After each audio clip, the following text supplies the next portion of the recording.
सभी विद्यार्थियों को मेरा नमस्कार। कक्षा 10 के लिए हमारा आज का टॉपिक है क्लोज।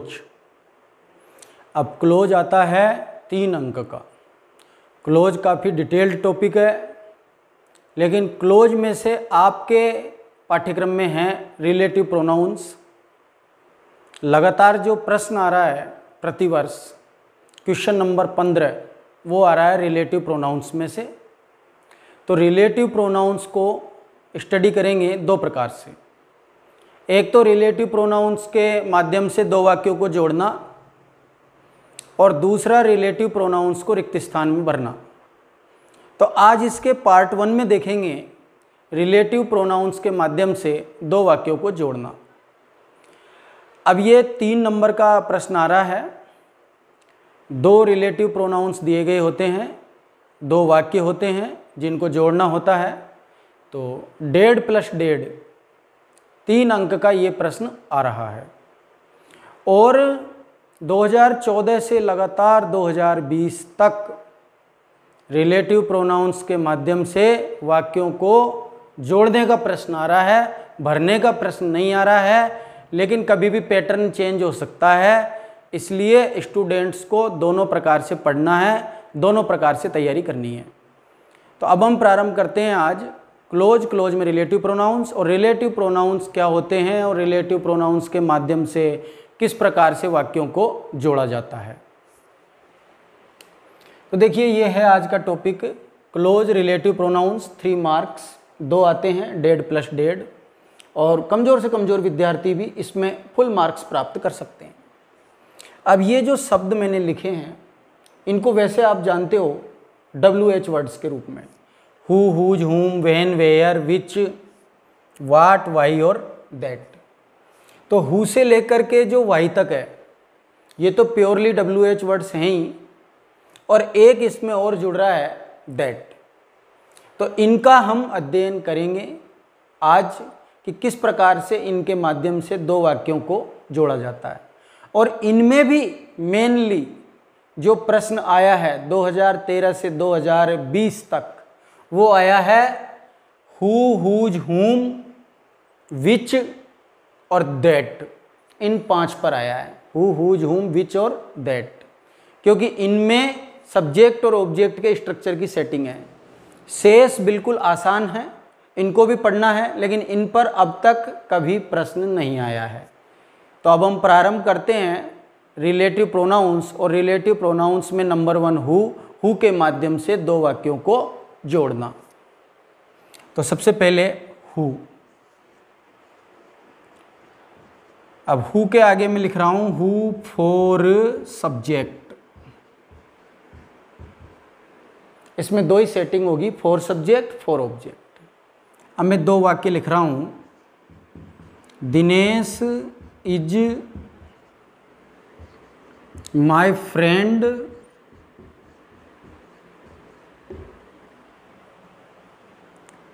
he lives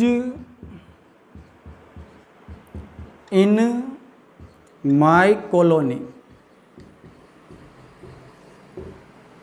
ये 2 वाक्य आ गए। अब इन दोनों वाक्यों को हु के माध्यम से जोड़ना है। तो ये जो ही है, ही प्रोनाउन है, एकवचन पुरुष के लिए चलता है। तो ये देखना है कि ही का संबंध प्रथम वाक्य में किससे चल रहा है।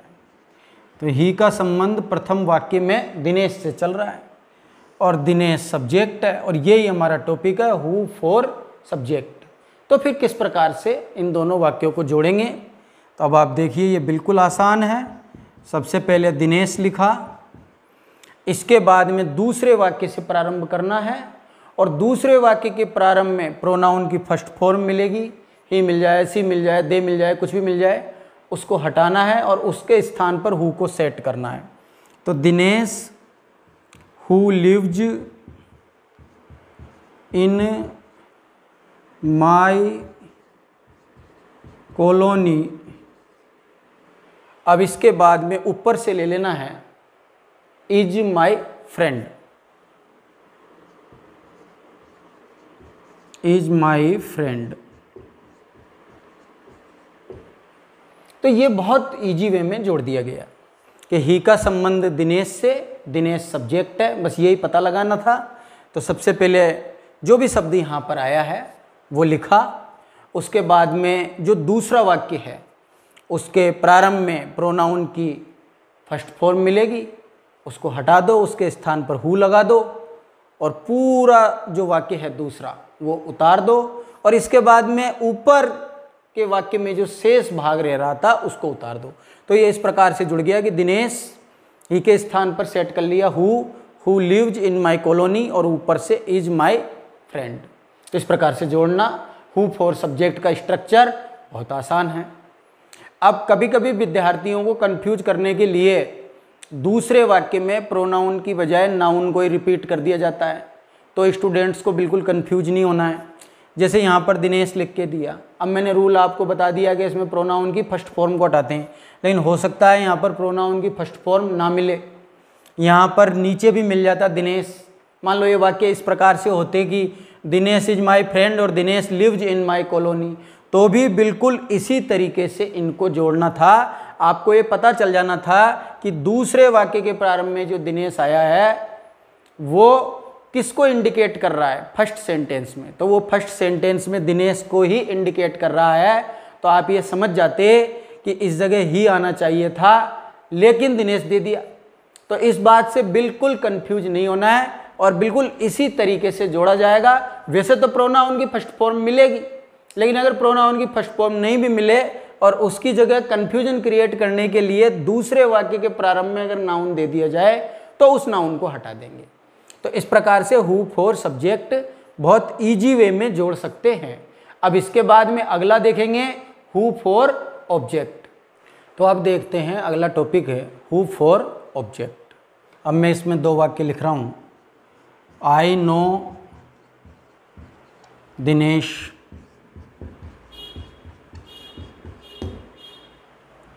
ही लिव्स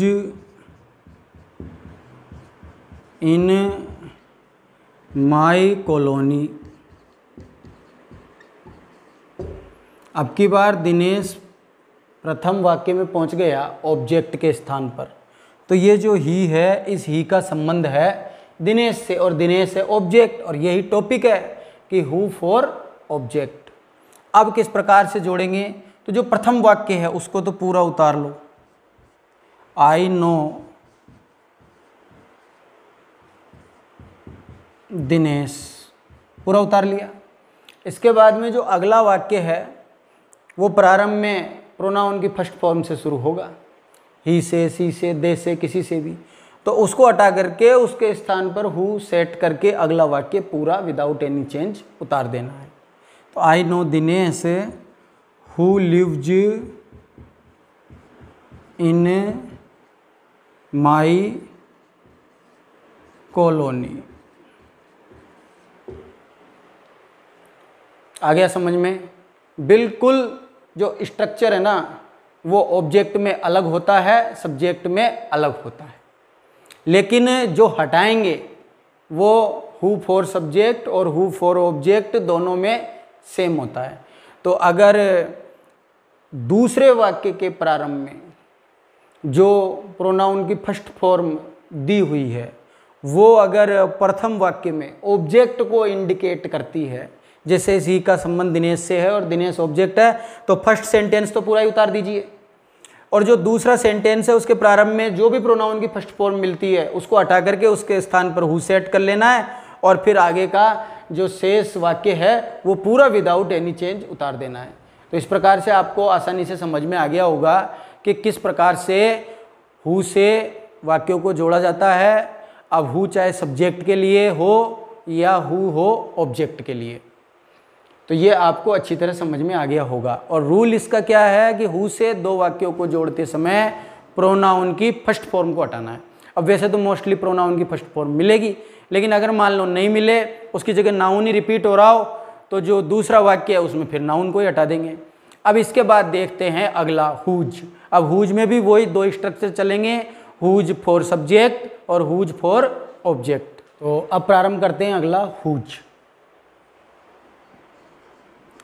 हुज में देखेंगे पहले हुज फॉर सब्जेक्ट। इसमें मैं 2 वाक्य लिख रहा हूं।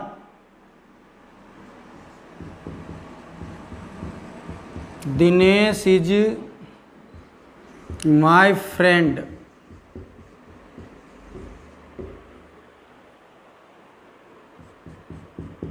His father is a doctor. जैसे जैसे हम इस टॉपिक में आगे बढ़ेंगे आपको पता चलेगा कि जोड़ने का स्ट्रक्चर तो सेम है, लेकिन क्या हटेगा, क्या हटाना है जोड़ते समय, उसमें फ़र्क आएगा। तो अब ये 2 वाक्य लिखे हुए हैं कि दिनेश इज माय फ्रेंड और his father is a doctor, इनको हुज से जोड़ना है। और ये एग्जाम्पल किसका है, हुज फॉर सब्जेक्ट का। तो इस जगह देखिए ये प्रोनाउन की सेकंड फॉर्म है, जैसे ही की हिज होती है, सी की हर होती है, दे की देयर होती है। तो ये जो प्रोनाउन की सेकंड फॉर्म है, इससे पता लगाना है कि ये फर्स्ट सेंटेंस में किसके लिए चल रही है। तो ही, हिज, हिम तीनों ही एकवचन पुरुष के लिए चलेंगे। तो ये जो हिज है, इस हिज का संबंध फर्स्ट सेंटेंस में है दिनेश से, और दिनेश है सब्जेक्ट। हिज का संबंध फर्स्ट सेंटेंस में दिनेश से है और दिनेश सब्जेक्ट है। और हुज का रूल रहेगा कि हुज से 2 वाक्यों को जोड़ते समय प्रोनाउन की सेकंड फॉर्म को हटा देते हैं। तो अब देखिए कितना आसानी से इसको जोड़ सकते हैं। दिनेश, अब वही दूसरे वाक्य के प्रारंभ से ले लिया, whose father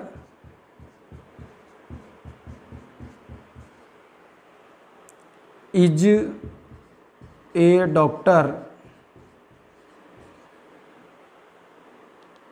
is my friend, is my friend. तो इस हिज का संबंध दिनेश से था, तो सबसे पहले दिनेश लिखा, फिर दूसरे वाक्य से प्रारंभ कर दिया। अब दूसरे वाक्य के प्रारंभ में आपको मिल जाएगी प्रोनाउन की सेकंड फॉर्म। तो वो जो प्रोनाउन की सेकंड फॉर्म मिलती है उसको हटाना है, उसके स्थान पर हुज सेट कर देना है। फिर दूसरे वाक्य को पूरा उतार लिया, whose father is a doctor, और इसके बाद में जो ऊपर से शेष भाग रह रहा था फर्स्ट सेंटेंस का, उसको ले लिया इज माय फ्रेंड। इस प्रकार से हुज फॉर सब्जेक्ट में जोड़ते हैं। अब इसके बाद देखते हैं हुज फॉर ऑब्जेक्ट। इसमें भी मैं 2 वाक्य लिख रहा हूं। आई know Dinesh,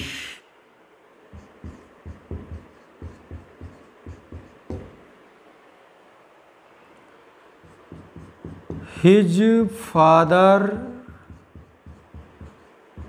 is a doctor. बस सब्जेक्ट ऑब्जेक्ट का पता लगाना है। अब वही हिज, ही की सेकंड फॉर्म है। अब इस हिज का संबंध फर्स्ट सेंटेंस में किससे है, दिनेश से। और दिनेश कौन से स्थान पर है, ऑब्जेक्ट के स्थान पर है। टॉपिक क्या है, हुज फॉर ऑब्जेक्ट। हटाएंगे क्या, चाहे सब्जेक्ट हो चाहे ऑब्जेक्ट हो, प्रोनाउन की सेकंड फॉर्म। तो अब देखिए कितना इजी वे में इसको जोड़ सकते हैं कि आई नो दिनेश, फर्स्ट सेंटेंस तो पूरा ले लिया। अब जो सेकंड सेंटेंस है उसके प्रारंभ में जो प्रोनाउन की सेकंड फॉर्म है उसको हटा करके उसकी जगह हुज सेट कर लेंगे। तो whose father is a doctor. First sentence पूरा उतार लिया, सेकंड सेंटेंस के प्रारंभ में जो भी प्रोनाउन की सेकंड फॉर्म है उस प्रोनाउन की सेकंड फॉर्म को हटा दिया, उसके स्थान पर हुज सेट कर लिया, और जो सेकंड सेंटेंस है वो पूरा का पूरा उतार दिया। तो इस प्रकार से हुज भी कंप्लीट होता है। Whose for subject, whose for object, जोड़ने का स्ट्रक्चर सेम है। केवल इस चीज़ का ध्यान रखना है कि हुज से 2 वाक्यों को जोड़ते समय प्रोनाउन की सेकंड फॉर्म को हटाते हैं, और हुज से 2 वाक्यों को जोड़ते समय प्रोनाउन की फर्स्ट फॉर्म को हटाते थे। अब इसके बाद में हमारा नेक्स्ट टॉपिक है हुम। आरंभ करते हैं। अगला टॉपिक है हुम, तीसरा हुम। अब हुम के अंदर भी वही फर्स्ट रहेगा हुम फॉर सब्जेक्ट। अब इसमें भी मैं 2 वाक्य लिख रहा हूँ कि दिनेश इज माय फ्रेंड, और दूसरा है I gave him some money. I gave him some money. अब इनको जोड़ना है हुम से। तो हु के अंदर तो हटाते हैं प्रोनाउन की फर्स्ट फॉर्म, उज के अंदर हटाते हैं प्रोनाउन की सेकंड फॉर्म, और उम के अंदर हटाते हैं प्रोनाउन की थर्ड फॉर्म। जैसे ही की होती है, सी की अर होती है, दे की देम होती है। तो इसमें सेकंड सेंटेंस में देखना है कि प्रोनाउन की थर्ड फॉर्म कहाँ आई है। तो ये ही की थर्ड फॉर्म आई है इसमें हिम। अब ये देखना है कि इस हिम का संबंध प्रथम वाक्य में सब्जेक्ट से है या ऑब्जेक्ट से। तो इस हिम का संबंध तो वही ही हिम एकवचन पुरुष के लिए, तो इस हिम का संबंध तो दिनेश से है, और दिनेश है इसका सब्जेक्ट। दिनेश इसका subject. Dinesh is my friend, I gave him some money. ये 2 सेंटेंस हैं। सेकंड सेंटेंस में आपने देख लिया कि जो हिम है, हिम का संबंध फर्स्ट सेंटेंस में किससे है, दिनेश से, और दिनेश है सब्जेक्ट। तो अब इसको किस प्रकार से जोड़ेंगे, तो सबसे पहले लिख लिया दिनेश, इसके बाद में हुम का प्रयोग कर दो, हुम आई गेव, हिम को हटा देंगे, सम मनी, और अब ऊपर से ले लेंगे is my friend, is my friend. थोड़ा सा स्टूडेंट्स को ये ज़रूर ध्यान रखना है, कंफ्यूज नहीं हो जाएं, ऐसा कंफ्यूजन नहीं होना चाहिए कि प्रोनाउन की जो फर्स्ट फॉर्म है वो तो सेकंड सेंटेंस के प्रारंभ में मिलती थी, प्रोनाउन की जो सेकंड फॉर्म है वो भी सेकंड सेंटेंस के प्रारंभ में मिलती थी, लेकिन जो प्रोनाउन की थर्ड फॉर्म है ऊम से 2 वाक्यों को जोड़ते समय जिसको हटाना पड़ता है, तो प्रोनाउन की तो थर्ड फॉर्म का प्रयोग होता ही हमेशा ऑब्जेक्ट के स्थान पर है। तो वो प्रारंभ में नहीं मिलेगी, वो मिलेगी मेन वर्ब के बाद ऑब्जेक्ट के स्थान पर। तो यहाँ से हटाना है, इस जगह से ऑब्जेक्ट के स्थान से। तो अब एक बार दोबारा से देखेंगे इसको कि सबसे पहले इस हिम का संबंध था दिनेश से, हुम से जोड़ना था, तो दिनेश लिख लिया। इसके बाद दिनेश के बाद हुम से लिखना शुरू कर दिया, हुम लिखा। इसके बाद में जो सेकंड सेंटेंस है उसको पूरा उतार देना है, केवल उसमें से क्या हटा देना है, प्रोनाउन की थर्ड फॉर्म जो ऑब्जेक्ट के स्थान पर मिलेगी। तो ये हुम आई गेव सम मनी उतार दिया, और इसके बाद में ऊपर से जो शेष रह रहा है उस भाग को उतार देना है, इज माई फ्रेंड। अब इसके बाद में देखेंगे हुम फॉर ऑब्जेक्ट। इसमें भी मैं 2 वाक्य लिख रहा हूँ कि आई नो दिनेश,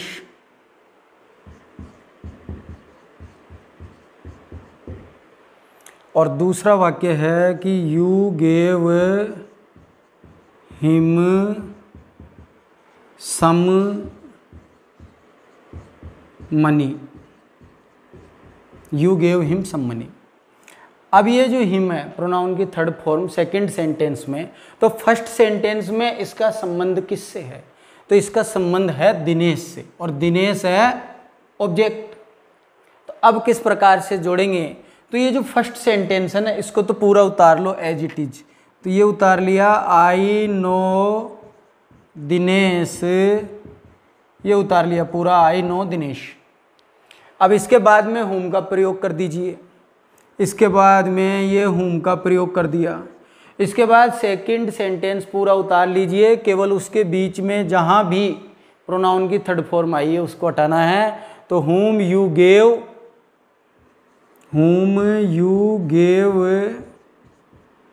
सम मनी।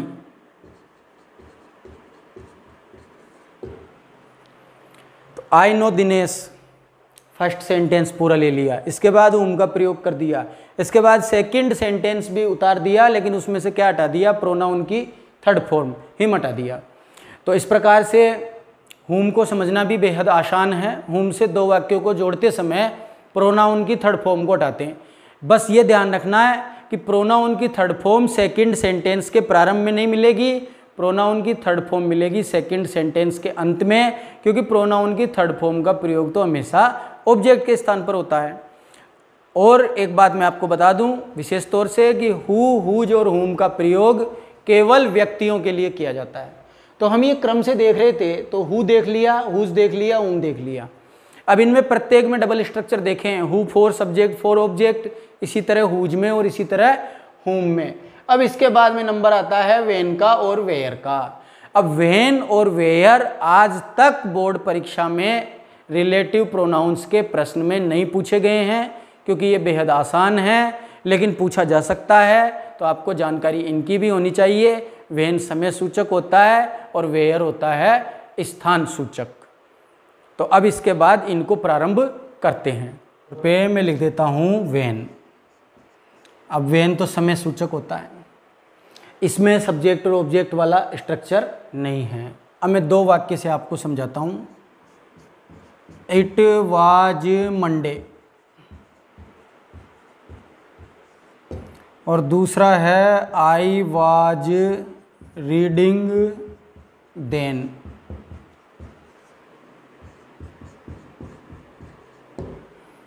अब इसको वेन से जोड़ना है, समय सूचक शब्द दिया गया है मंडे, तो it was Monday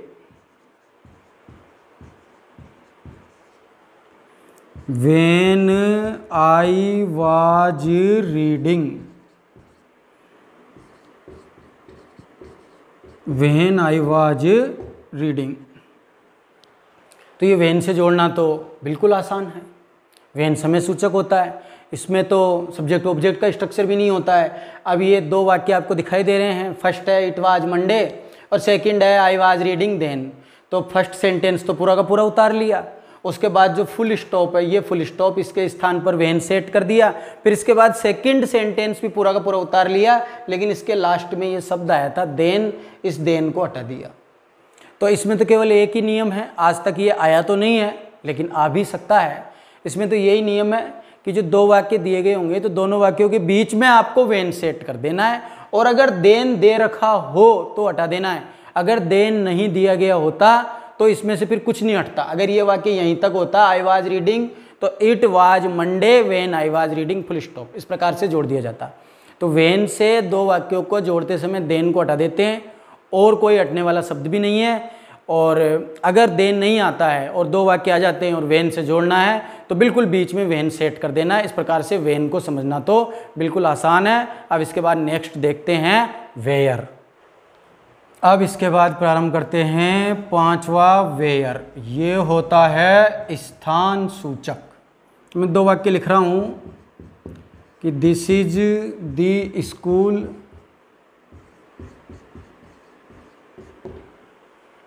I read here, तो ये हियर इसमें हट जाएगा। तो कैसे जोड़ेंगे? तो this is the school where I read full stop. तो वेयर तो स्थान सूचक होता है, इससे भी दो वाक्यों को जोड़ना बिल्कुल आसान है। अब जैसे ये दो वाक्य हैं, दिस इज द स्कूल, इसमें स्कूल शब्द आया गया, स्कूल स्थान का प्रतीक है, और दूसरा है आई रीड हियर। तो बस पहला वाक्य पूरा उतारा, फर्स्ट सेंटेंस को पूरा उतार लिया, दिस इज द स्कूल। इसके बाद वेयर का प्रयोग कर दिया इस फुल स्टॉप के स्थान पर, और इसके बाद में जो सेकंड सेंटेंस है उसको भी पूरा उतार लेंगे, और अगर उसके अंत में हियर या देयर मिल जाते हैं तो हटाएंगे, अगर नहीं मिलते तो इसमें भी कोई हटाने वाला मैटर नहीं है, दोनों वाक्यों के बीच में वेयर को सेट कर देते। अब इसमें रूल केवल यही आप मान सकते हो कि वेयर से दो वाक्यों को जोड़ते समय हियर या देयर को हटा देते हैं। अब हियर और देयर क्या होते हैं? ये होती हैं एडवर्ब, एडवर्ब ऑफ प्लेस। तो वेन में तो देन को हटाते हैं और वेयर में हटाते हैं हियर एंड देयर को। अब इसके बाद में देखते हैं नेक्स्ट कहाँ तक आ गए थे। इसमें हु हो गया, हुज हो गया, हुम हो गया, वेन हो गया, वेयर हो गया। अब इसके बाद में देखते हैं विच, लेकिन विच के साथ में ही देखेंगे दैट को। मतलब जिस वाक्य को विच से जोड़ा जा सकता है उसी को दैट से जोड़ा जा सकता है। तो विच का और दैट का स्ट्रक्चर सेम है। तो अब इसके बाद में देखते हैं अगला विच या दैट करते हैं। विच या दैट, इससे पहले हम 5 रिलेटिव प्रोनाउंस देख चुके हैं, हु, हुज, हुम, व्हेन और वेयर। अब इसके बाद में नंबर 6 पे एक साथ देखेंगे कि विच या दैट, इनका नियम सेम है। तो सबसे पहले फॉर सब्जेक्ट, विच या that for subject. The car was damaged, और it hit the truck, it hit the truck. अब विच या दैट दोनों में से किसी से भी जोड़ा जा सकता है, स्ट्रक्चर सेम है, लेकिन जब विच या दैट से दो वाक्यों को जोड़ेंगे तो इनका प्रयोग किया जाता है निर्जीव वस्तुओं के लिए। अब निर्जीव वस्तुओं के लिए प्रोनाउन चलता है इट, तो इसमें इट को हटाएंगे। तो ये देखना है कि ये जो इट आया है, ये जो इट आया है जिसको अपन को हटाना है सेकंड सेंटेंस के प्रारंभ में, ये फर्स्ट सेंटेंस में किसके लिए चल रहा है? अब ये तो चलेगा निर्जीव के लिए, तो ये दी कार, तो इस इट का संबंध है दी कार से, और दी कार क्या है? सब्जेक्ट। दी कार सब्जेक्ट है। वाक्य है दी कार वाज डैमेज्ड और इट हिट दी ट्रक। अब इसको सब्जेक्ट के अकॉर्डिंग जोड़ना है, चाहे विच से जोड़ो चाहे दैट से जोड़ो। एग्जाम में ध्यान रखना है कि दोनों से नहीं जोड़ना है, जो सामने दिया हुआ है, विच दिया हुआ है तो विच से जोड़ना है, दैट दिया हुआ है तो दैट से जोड़ना है। रूल दोनों का सेम है, इट को हटाना है। और सब्जेक्ट के स्ट्रक्चर में अब इसको जोड़ना प्रारंभ करते हैं। तो देखिए ये कितना आसान है कि सबसे पहले दी कार लिख लिया, इसके बाद में ये जो इट है, इस इट की जगह में लिख देता हूँ विच या दैट। अब इसको पूरा उतार लो, हिट दी ट्रक। अब ऊपर से जो शेष रहा वाज डैमेज्ड, इसको उतार लेंगे, तो वाज डैमेज्ड। तो इस प्रकार से इजी वे में ये जुड़ गया है। दोबारा से देखेंगे, इस इट का संबंध प्रथम वाक्य में किससे है? दी कार से। दी कार सब्जेक्ट है, यही अपना टॉपिक है विच या दैट फॉर सब्जेक्ट। तो सबसे पहले ले लिया दी कार, इसके बाद में इस इट को हटा दिया, इसकी जगह सेट कर दिया विच या दैट, और जो दूसरा वाक्य है वो पूरा इसके आगे ट्रक तक उतार लिया। अब इसके बाद जो फर्स्ट सेंटेंस में जो शेष बच रहा था दी कार के बाद में वाज डैमेज्ड, वो ऊपर से उतार लिया। मैंने आपको पहले भी बताया कि जोड़ने का स्ट्रक्चर सब में सेम है, सब्जेक्ट का स्ट्रक्चर सेम है, ऑब्जेक्ट का स्ट्रक्चर सेम है, केवल ये अंतर आएगा कि उस रिलेटिव प्रोनाउन से जोड़ते समय क्या हटाते हैं। अब इसके बाद में अगला टॉपिक है विच या दैट फॉर ऑब्जेक्ट। विच या दैट फॉर ऑब्जेक्ट। अब इसमें भी मैं दो वाक्य लिख रहा हूँ कि आई सा दी कार और it hit the truck, it hit the truck. ठीक है, अब वही देखना है कि इस इट का संबंध फर्स्ट सेंटेंस में किससे है? दी कार से है। दी कार क्या है? ऑब्जेक्ट है। अब दी कार ऑब्जेक्ट के स्थान पर है, तो ऑब्जेक्ट के स्ट्रक्चर से जोड़ना है। तो अब इसको देखो कैसे जोड़ेंगे। फर्स्ट सेंटेंस पूरा उतार लो, आई सा दी कार, उतार लिया फर्स्ट सेंटेंस पूरा। इसके बाद में ये जो इट है, अब जब दूसरे वाक्य को उतारना प्रारंभ करेंगे तो इसके प्रारंभ में क्या मिल जाएगा? इट। तो इस इट की जगह विच या दैट को सेट कर दो और शेष वाक्य दूसरा पूरा उतार लो। तो विच या दैट हिट दी ट्रक। तो ये इस प्रकार से जोड़ना भी बिल्कुल आसान है। तो आई सा दी कार ऑब्जेक्ट के स्थान पर था, और इट हिट दी ट्रक। तो ये जो इट है भाई विच या दैट से दो वाक्यों को जोड़ते समय इट को हटा देते हैं, तो इस इट का संबंध था दी कार से। तो आई सा दी कार, अब इस इट की जगह सेट कर लिया विच या दैट, और आगे का पूरा वाक्य दूसरा भी उतार दिया कि विच या दैट हिट दी ट्रक। तो ये विच या दैट मैंने एक साथ टॉपिक इसलिए लिख दिया है कि विच और दैट दोनों का प्रयोग निर्जीव वस्तुओं के लिए चलता है। अब जो वस्तु और जानवर है उसके लिए प्रोनाउन सेट करते हैं इट, तो इसमें रूल यही है, जोड़ना तो समान है लेकिन विच या दैट से दो वाक्यों को जोड़ते समय इट को हटा देते हैं। और अब तक जो प्रश्न आए हैं बोर्ड परीक्षा में वो मुख्य रूप से इन 5 रिलेटिव प्रोनाउन से ही आए हैं और जोड़ने के ही प्रश्न आए हैं। हु, हुज, हुम, विच और दैट मेनली इन 5 में से आया, इनके बाहर आज तक कोई प्रश्न इसमें नहीं आया। 2014 से 2020 तक ये जो रिलेटिव प्रोनाउंस का टॉपिक है इसमें प्रतिवर्ष क्वेश्चन नंबर 15 पर 1 और 2 दो दिए जाते हैं, उन दोनों में 2-2 वाक्य होते हैं, उनके सामने हु, हुज, हुम, विच और दैट इन 5 में से कोई भी रिलेटिव प्रोनाउन आ जाता है।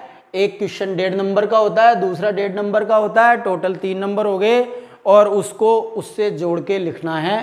तो ये मैंने आपको पूरा समझा दिया कि किस प्रकार से रिलेटिव प्रोनाउंस के माध्यम से 2 वाक्यों को जोड़ा जाता है और इसमें कौन से मोस्ट इंपॉर्टेंट हैं जिन पर बोर्ड परीक्षा में प्रश्न आ चुका है वो भी मैं आपको बता चुका हूँ। अब ये विच और दैट को तो अपन ने एक साथ देख लिया, अब इसके बाद में रहा वाट और वाई। इन पर भी आज तक बोर्ड परीक्षा में प्रश्न नहीं आया है, लेकिन इनको भी एक बार देखना है कि हो सकता है इस बार प्रश्न आ जाए आपको। अब वाट में कोई सब्जेक्ट ऑब्जेक्ट वाला स्ट्रक्चर नहीं है, बस आपको ये ध्यान रखना है कि जो 2 वाक्य दिए गए हैं उनको अर्थ के आधार पर जोड़ देना है और मेनली जो वाट का प्रयोग है वो बीच में होगा और वाट पर अब तक कोई प्रश्न आया भी नहीं है। जैसे मैं 2 उदाहरण लिख के बताऊं कि आई शैल डू और दूसरा यू वांट। अब मान लो ये 2 वाक्य हैं, अब इनको वाट से जोड़ना है, कोई सब्जेक्ट ऑब्जेक्ट का स्ट्रक्चर नहीं है, बस फर्स्ट सेंटेंस के अंत में जो फुल स्टॉप है वहाँ पर वाट का प्रयोग कर देना है। तो I shall do what you want.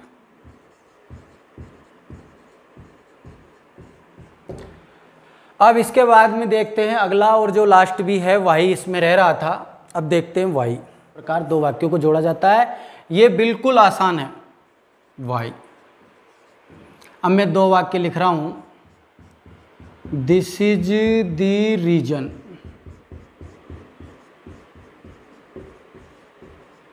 और दूसरा वाक्य है ही केम हियर।